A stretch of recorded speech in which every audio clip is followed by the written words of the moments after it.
You wanted the best. You've got the best podcast. The hottest podcast in the world. The Chris Voss Show, the preeminent podcast with guests so smart you may experience serious brain bleed. The CEOs, authors, thought leaders, visionaries, and motivators. Get ready. Strap yourself in. Keep your hands, arms, and legs inside the vehicle at all times, because you're about to go on a monster education roller coaster with your brain. Now, here's your host, Chris. Hi, folks. It's Voss here from the ChrisVossShow.com. Well, there you go, ladies and gentlemen. There are lady sings that makes it official. Welcome to the big show. For 16 years and over 2,100 episodes, we bring you the Chris Voss Show. As always, the Chris Voss Show is the family that loves you but doesn't judge you, at least not as harshly as the rest of your family. But we don't loan you money, damn it. Quit asking. Go to Goodreads.com/Chris Voss, LinkedIn.com/Chris Voss, Chris Voss one, the TikTok, and Chris Voss, Facebook.com. You can see all the wonderful things we're doing there on the social medias, as the kids call it. They don't call it that, Chris. Stop it. You're just an old boomer.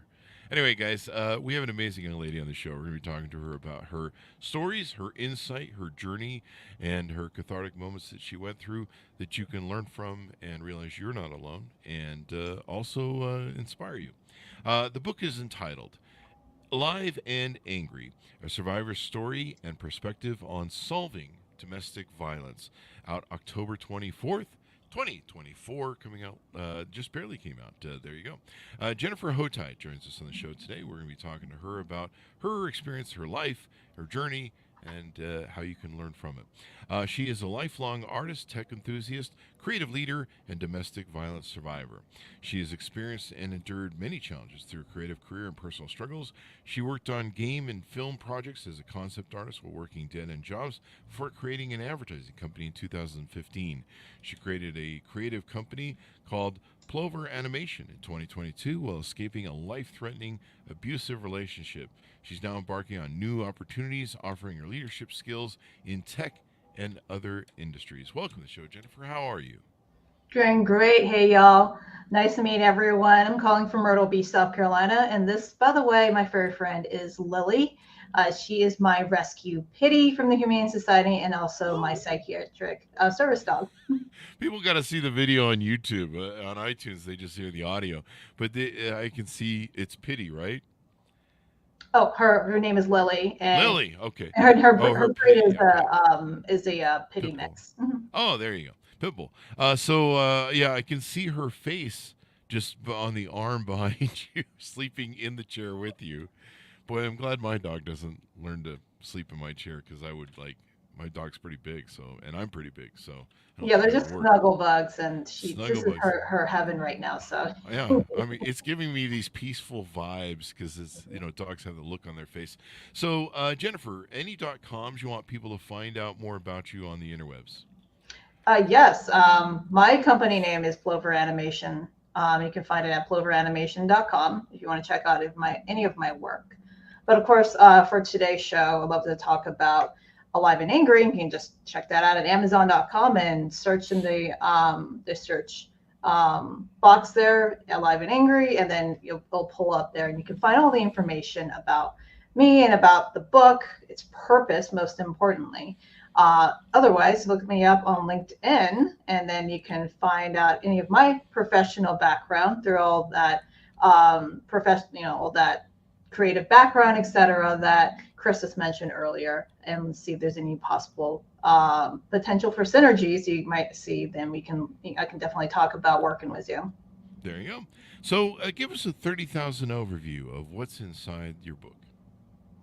Yes, Alive and Angry, to put it succinctly, it's a survivor's perspective on domestic violence and the solutions for solving it.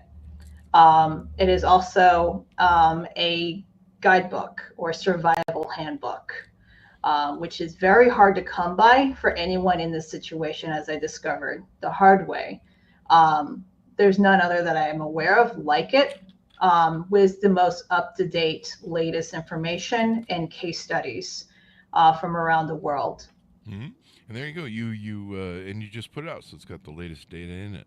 So give us a deeper dive. Tell us the story of what you experienced as a survivor. So I was in a very abusive relationship, every Mm-hmm. possible abuse, you name it, emotional, sexual, physical, especially. Mm-hmm. Um, and it lasted for about 10 years. Wow. And I think, like me and many other survivors that have been in relationships like that for so long, is that we didn't know that we were being abused.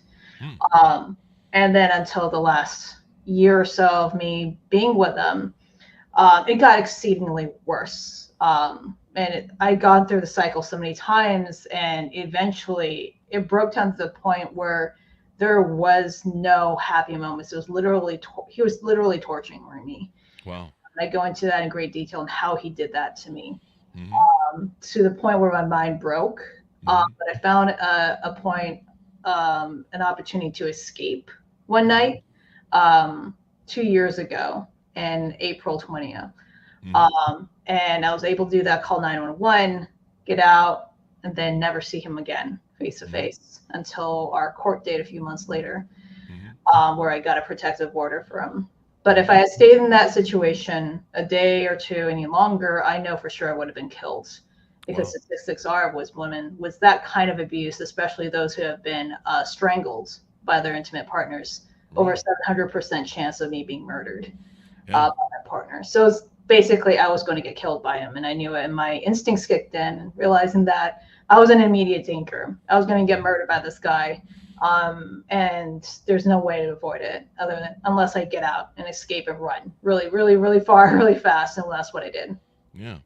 Well, there you go. I'm glad you got out and survived, and now you can share your story. You know, the great thing in a lot of stories in life is many people go through this cathartic thing, and sometimes we feel we're alone, we're isolated. It's only us that's it's happening to. And so, by sharing our stories, good, bad, and ugly, we can help others learn that number one, they're not alone. Number two, there's answers and a blueprint someone has for survival, and that's a great thing. So you mentioned that for the first 10 years, you didn't really think of it as abuse. What was the sort of psychology behind that people get into where they don't recognize abuse right away or in the midst of it? Right. So there's many stigmas attached with it, whether Mm-hmm. it's a this is what you should expect from a relationship, Mm-hmm. or no prior knowledge of what an abusive relationship looks like until after you escape. A lot of that has to play a part of it. Mm-hmm. There's a huge amount of it is manipulation, because the abuser always manipulates their victims to thinking that and isolates them, of course, too, that thinking that they cannot function in life without them, without being in control of every aspect of their lives, etc. And doing it so insidiously and so subtly over time that you don't realize that they have basically taking over everything. Mm-hmm. And then it basically just diminishing your will and diminishing your willpower and your ability to think for yourself, Mm-hmm. and not realizing that that they have taken over every function of your life in Mm-hmm. doing so. So there's the coercive part of it, and then eventually it gets more and more physical, and then that's when your mind starts to realize, okay, this isn't healthy, this isn't normal, I'm confused. That's the biggest feeling that we feel, is that we're confused of what is this supposed to be like, and are they going to get better? And that's a lot of part of the harmful part of it, is that we keep hoping that they are going to get better, and that if we just love them more, if we act better, for their requirements, etc., that they're going to stop hurting you, or get better and get the help that they promise. And it never does. It always, it's 100% guaranteed they're going to get worse, and it's just going to accelerate and get way worse. Yeah. What was your upbringing? What was your childhood? Was there influences in your childhood that sometimes trauma can happen to people in childhood. Sometimes we're shaped by how our parents are in their relationship. That sets a blueprint that's hard to sometimes overcome, and sometimes we choose bad partners because of our childhood influences. Did any of that happen to you as a child? No, I wouldn't say I had a traumatic childhood, but I had conservative parents, and Hmm. they didn't exactly have the most openly verbal and very emotional, open discussion about your emotions Hmm. type family.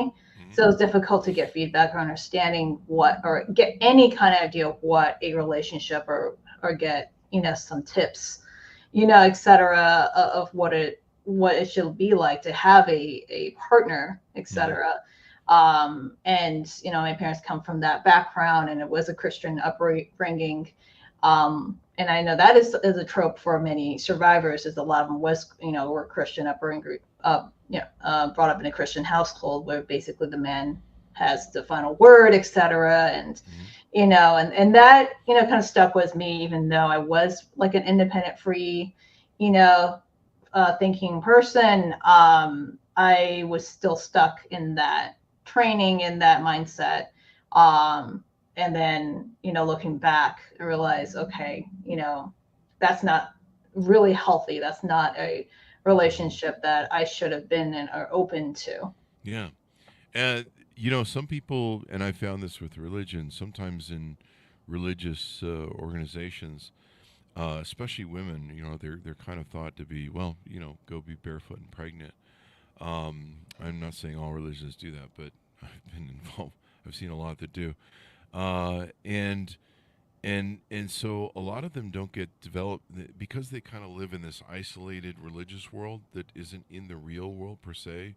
And sometimes you're taught that everyone is good, and people do nice things and they're empathetic, which is a nice way to want to think. You sometimes you overlook how violent and ugly the world really is, and human behavior can be. And so sometimes those can lead to bad choices where, I live in Utah. And so a lot of people grow up here in the religion that's here. And a lot of times, especially with women, you find that they weren't taught how to really analyze people and judge human nature. And they were taught to be, just agreeable for the most part, I suppose.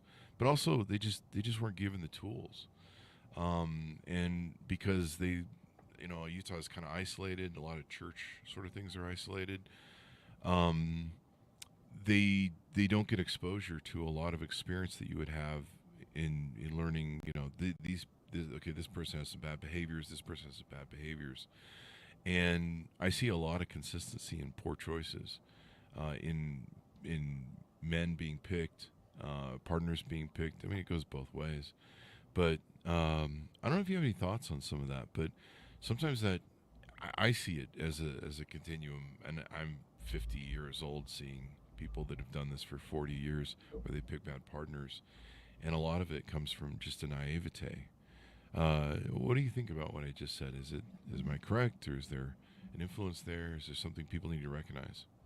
Right, and I think this is referring to cultural stigmas and cultural cycles. And I do mention this in one of the chapters or sections of the book, Mm-hmm. dismantling stigmas. Ah. And a lot, especially in Christian communities, conservative Christian communities, and especially in Latter-day Saints LDS, I noticed, or did research about that, where the women were trained to be subservient Mm-hmm. to men, and then this carried on through generation to generation, where that was normalized. And it also was our culture too. A lot of women have been taught, and through, basically all around the world, women told to just smile, nod, and say yes, and be very agreeable. And Mm-hmm. then that's how you should act in society and in your family, etc. No matter what's been done to you, however harmful it is, because that's your role, Yeah. and you're nothing else better than that. Mm-hmm. And then unfortunately, that goes back eons, and I actually cover one point of how long or how do we get to this point. Mm-hmm.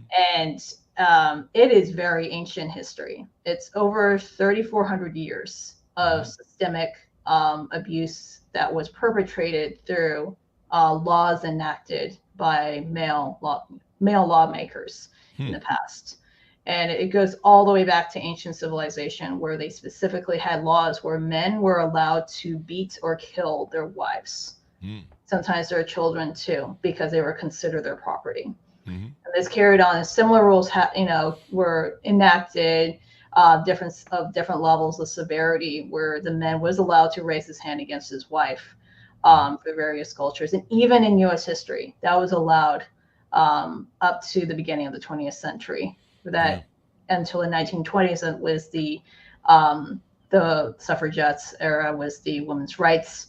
That's when eventually that got overturned and that was put out. And unfortunately, with the new changes in laws, and why it matters now with the book, and why these problems really matter now, is because of the overturning of Roe versus Wade on that. And that's how, and I know that kind of is a stretch from what we originally mentioned about religion, etc., but a lot of religion did play a part in the laws and the way families were set up and the way generation over generations had viewed of how women should act, etc. Mhm.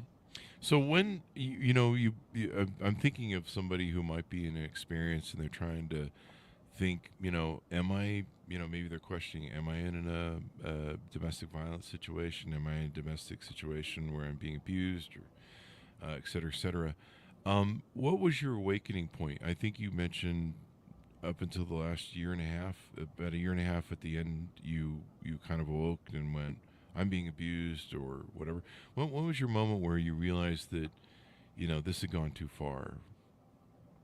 Basically, when I was, being sleep deprived, Mm-hmm. that was probably the worst form of torture, Mm-hmm. and that is recognized, by the UN as a form of torture, by the way. Yeah. That caused so much pain and sickness in me that my mind just totally just going overboard, hypervigilance, you know, fight or flight.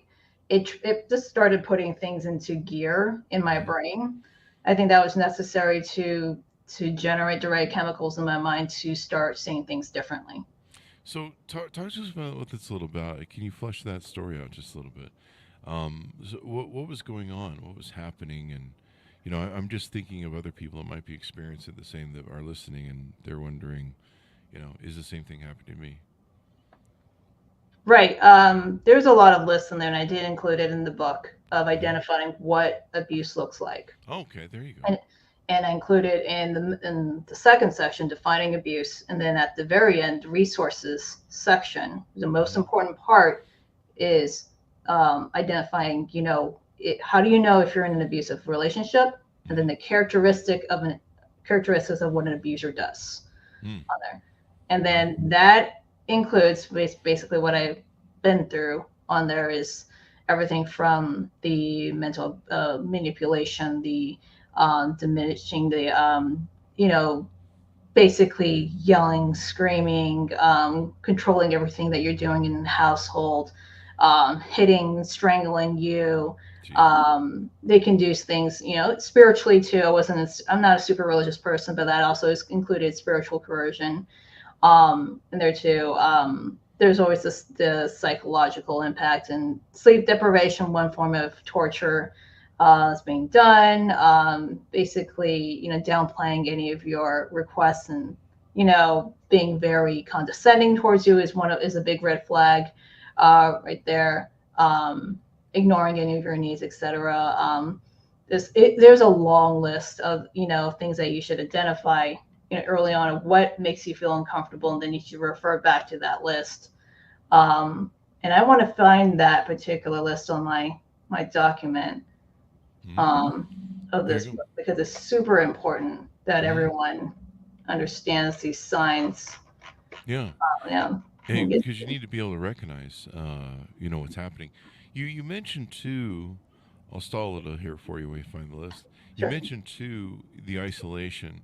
So I've seen both men and women get involved in relationships where their partner starts isolating them very quickly. It usually starts with their friends. Like, I don't like your friends. I've had guys come to me and go, "Yeah, she won't let me be friends with you anymore, man. So we can't be friends because you're a bad influence," she says. And I'm like, okay, all right, have fun with that, man. I mean, if I had $1 for every story of that, I'd probably be worth a few thousand. Um, and it happens to both men and women. It's kind of what they do, and then they isolate you from your family. Oh, I don't like your mom. oh, I don't like your uncle, whatever, and I don't want you to talk to those people anymore. I recently had a very rich, successful friend of mine. Well, it wasn't recent. This was several years ago, actually. This is all played out. But he had a woman who isolated him. He spent less time with me and his family. She even wanted him to abandon his children and all this stuff. And he isolated himself. And so he wouldn't return my calls. He wouldn't return my texts for like 3 years, 2 to 3 years. In the meantime, she cleaned him out for almost $1 million. Oh my God. And yeah, all the abusive sort of mental games. I don't think there was any. There was physical abuse, and but yeah, the isolation I think is one tip off, maybe, right? When they start trying to isolate you to where you're the only one, or they're the only one that they're in full control of your life and listening to. Right. It is actually a key tactic. And I tie narcissistic abusers in this book because that's my hypothesis, is that narcissists are the main, types of people that abuse their or victims, and that's tied in the same exact behaviors of an abuser, etc. But isolation is a method where they can make sure that the only opinions are from themselves to you, so that you don't get any protection, you don't have any strength or power to fight back, etc. And then that way it increases the reliance to the abuser to do and run anything else in their lives, etc., because they're the only ones that they should be ever talking to or giving any sort of affection to, etc. And I do find the list. Yeah, it is included in the list actually that I put down here. Yeah. You want me to read through here? Yeah, please do. So the top 11 signs, most common signs here: extreme jealousy, 2, controlling behavior, 3, quick involvement, which is basically love bombing you and moving the relationship super fast. 4, can we touch on that one? Let me hit on a few of these as we go through, if you don't mind. We'll flush them out. Because it's gonna be hard for me to go back through them all. Yeah. But for on that one, the love bombing thing. This is something I run a lot of dating groups and do a lot of dating consulting and advice. And this is one thing we see with both men and women is the love bombing initially. Talk to us a little bit about what that is, because I think that's a real popular thing these days. Oh yeah, it's one of the biggest red flags in relationships that a lot of psychologists will warn you about. Anyone with narcissistic disorder or behaviors would do to a victim is basically start off strong, the first dating or first, starting any kind of relationship with you, showering you with gifts, giving you tons of jewelry, flowers, taking you out on expensive dates, etc. Those are examples of love bombing, and that can go on and on. And giving you so much attention, time, and such big praises towards you, and it's like we're destined to be together, those kind of fairy tale kind of type of words. Right there, it's like I never knew anyone like you before in my life, kind of words, kind of cringe type words you would say, but it's very commonly used. It's like, oh, you're the one, on your first date. That is a big red flag right there. Yeah. That's the real problem with the one mentality, the soulmate mentality that we get taught by Disney, is that there's like that one person, and yeah, sex bombing is included in the love bombing too as well. People need to be aware of that early on. I mean, I've seen people, they'll have sex on the first date, and I think one experience that I had back when I was way younger was a young woman I went out with, had sex with her on the first date, or she offered it up, and really it started to feel, the next 2 weeks just became like I felt like I was in a trap that was slowly closing around me, because like every day she had to see me, take me out to her family to show me off. It was really interesting, lots of love bombing, and you could feel the narcissistic sort of grip there, as it were.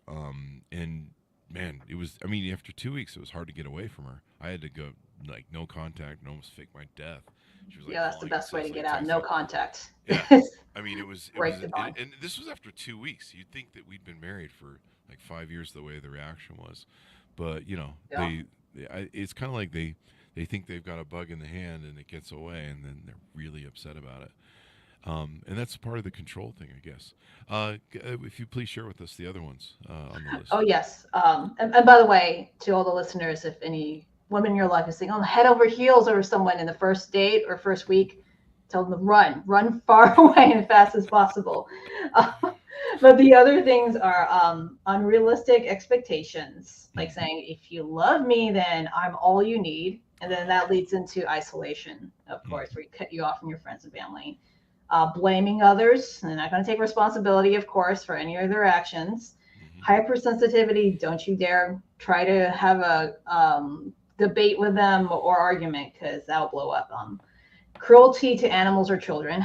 I know this is harsh to hear, but this is Yeah. something that they are known to do. Their Yeah. brutality, Yeah. verbal abuse, mood swings, and then a past history of battery is Mm. something that is not easy to catch, but it's something that I highly suggest everyone do a background check on I it. would agree with you. I've had ex girlfriends that got involved with guys who'd been to prison for rape and other things, abuse, battery, assault, and usually women. So they had some sort of issue in their childhood, probably a mother abandonment. And so whenever a woman tries to leave them, they get really angry and emotional. But yeah, it's that's a big one. Like, yeah, double check your. It's amazing to me how many people I've talked to that's like, well, I started dating this guy and he said he went to jail, and I'm like, you didn't ask what the fuck he went. Well, he kind of told me, and I'm like, well, you probably should have, done a background check or asked harder questions because, now you found out he was in there for something awful, and you're his next victim. And I've seen a lot of that. I've ex girlfriends do the restraining order thing and help deal with their legal issues on it. It's fortunate. And the sad thing is that this is one of the problems in the society is or the system set up is that not a lot of calls to domestic violence or intimate partner violence is another term for it around the world has resulted in arrests. Mm-hmm. Actually, only 39% of calls have resulted in arrest, and Mm-hmm. only a very small percentage of people do actually call. Only 34% of people actually call for for police dispatch to come by because they're deeply afraid, among so many other reasons. Mm-hmm. But the whole point is that very few of them result in an arrest, so therefore very few actually ends up on their records. Mm-hmm. And even then, on top of that, if you get a good attorney, they can basically lessen the charges, Mm-hmm. the severities of it, because there's different levels of severity for domestic violence on there. So you have to be very careful to if you do a background check on somebody you want to get involved with, of course, not immediately want to jump head over heels over somebody, but you want to take your time to look at the background and see what they were charged with specifically, if it comes down to something related to that, or hire a private detective who doesn't charge too much to actually look into the databases for Mm-hmm. those specific charges. The other thing is you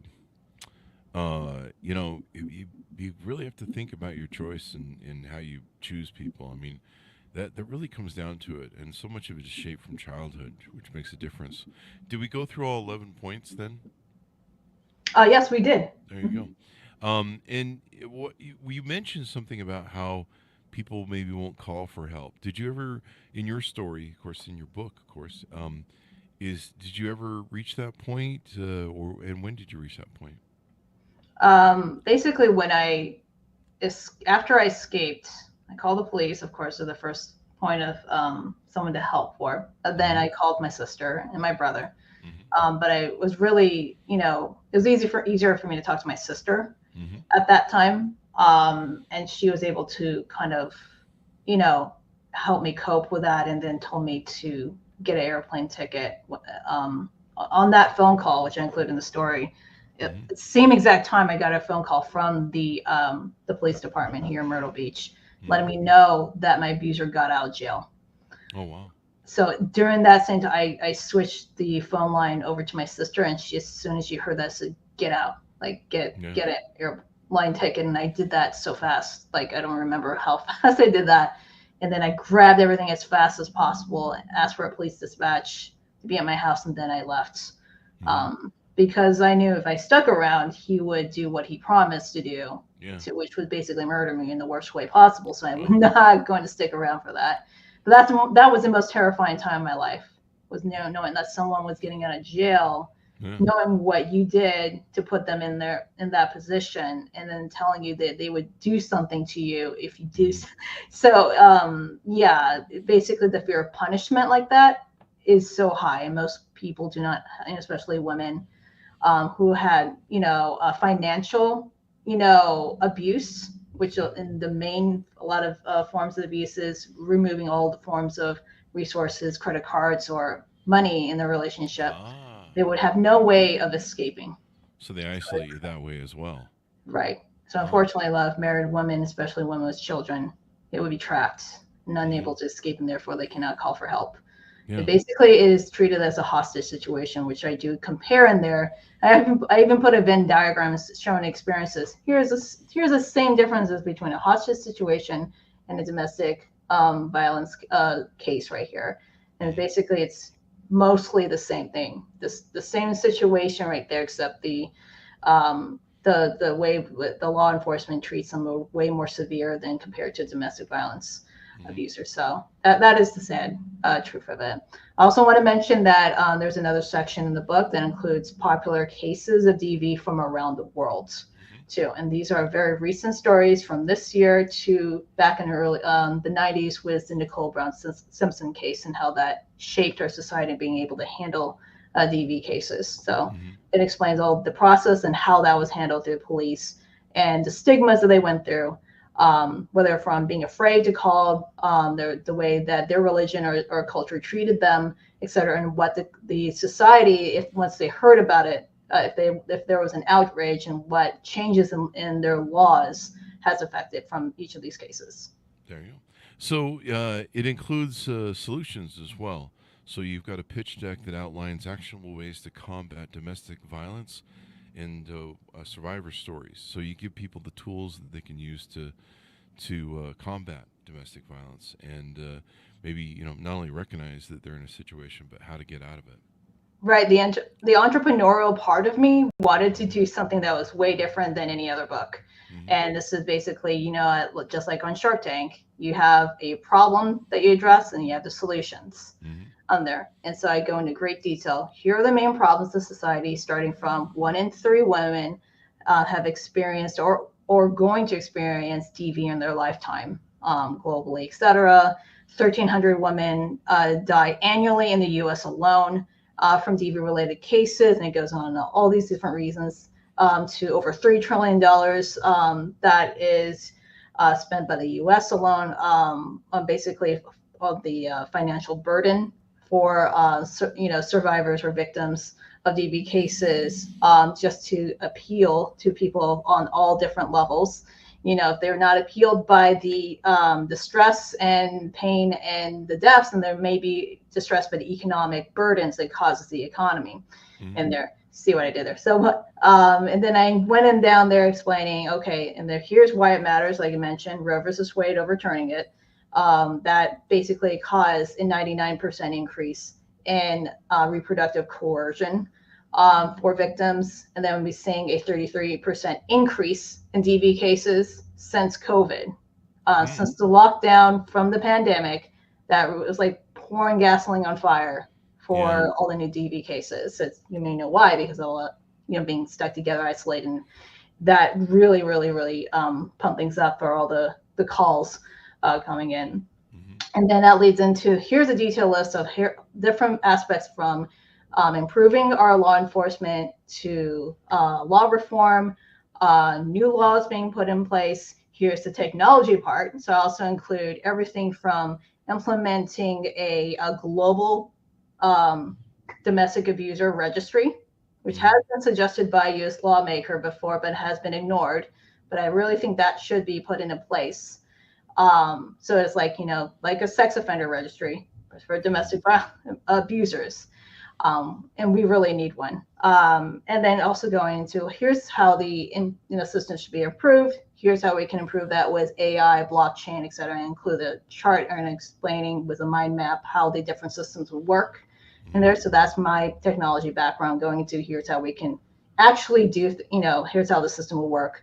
And of course, I go into great detail of different costs and everything and there, or new other solutions such as having a safe community, kind of like an Airbnb, but for survivors, et cetera, with sustainable communities, et cetera. So I go on and on with all these different possible solutions in the hopes that if there's a lawmaker or somebody who is an advocate, might want to do at least one of these solutions here, then that would help reduce the number of deaths in this country or around the world, and also make people less afraid to call to get to help, that they know that there is actually more resources out there to help them escape, and then also resources for them to survive and have a good quality of life afterwards. There you go. Well, I'm glad you give them the tools to, help them identify, give them the tools. You collect a lot of stories around the world, you said. Do you want to tease out a couple of the stories? Yes, actually the closest one here, literally in Myrtle Beach, where I live. I want to acknowledge the victim, Micah Francis. Her married name was Micah Miller. She was married to a pastor here. If you have heard of the story, it was in main national news earlier this year. Basically, the outcome of her enduring of repeated abuse, such as stalking and control, grooming, sexual abuse, etc., the whole list, everything she endured from him, an alleged, I'm going to say alleged just to be officially legal, from him, all the police reports, ended up was a gunshot to her head. Oh no. In North Carolina. So there was a huge outrage, justice for Micah, hashtag that's been going around in her. But the whole point is that this case raised concern for why the coercive control law or the coercive control bill that was brought to attention to South Carolina Senate was ignored since 2020. Wow. And the family attorney for Micah Francis's family has been fighting for it. But the whole point is this coercive control law bill has been addressed to different states throughout the country in the U.S. And there's like about over a dozen states who still do not have this bill, miraculously. And they address these behaviors of abusers besides seeing an obvious bruise mark on a victim. Every other possible ways of abuse should be addressed. Otherwise, you're being called out. These police dispatchers are being called out to these cases, and they can't do anything, or they can't they can't. There's no way to put them in jail or protected. So if this law was put into place, you're going to save so many lives from there. So there's a lot of different cases around the world that are similar to that. Manipulation, stalking, etc. Some countries have some laws in place to put into it, but most countries don't. On it, I cover things from the UK to South Africa, Japan to Canada, many cases in the US too. But basically, my whole point is that there are laws that need to be brought into attention that would help definitely protect these women. Or victims in these cases. And it's sure it would protect men as well, but I just want to mention women because they're the most vulnerable in these situations. Yeah. I would say everyone is. I mean, a human being vulnerable is vulnerable. I've experienced physical abuse from women. I dated an alcoholic for a while who was loved to hit. Never hit her back. Always had to fold my arms and deal with it. But we get in these situations with people where they have problems, and sadly we get involved with them, and it's not always good. And sometimes the best thing to do after that is to go into therapy and find out why you choose sometimes these people, and why you find you're susceptible to therapy is so important, and I highly recommend it for everybody. So give us your final thoughts as we go out on the book and where people can find you on the internet. Yes. Basically, if you're involved in the community and you standpoint have a woman in your life or daughter, niece, someone coming of age, Mm-hmm. please have them read this book. It may save their life. If you are in the school system, anywhere from, I recommend 16 and up, so high school to college, please purchase copies of this book and have it in your library. Because this is something that doesn't exist, and I wish it existed for me when I was a teenager. You can go on Amazon.com. It's available as an ebook, paperback, or hardback.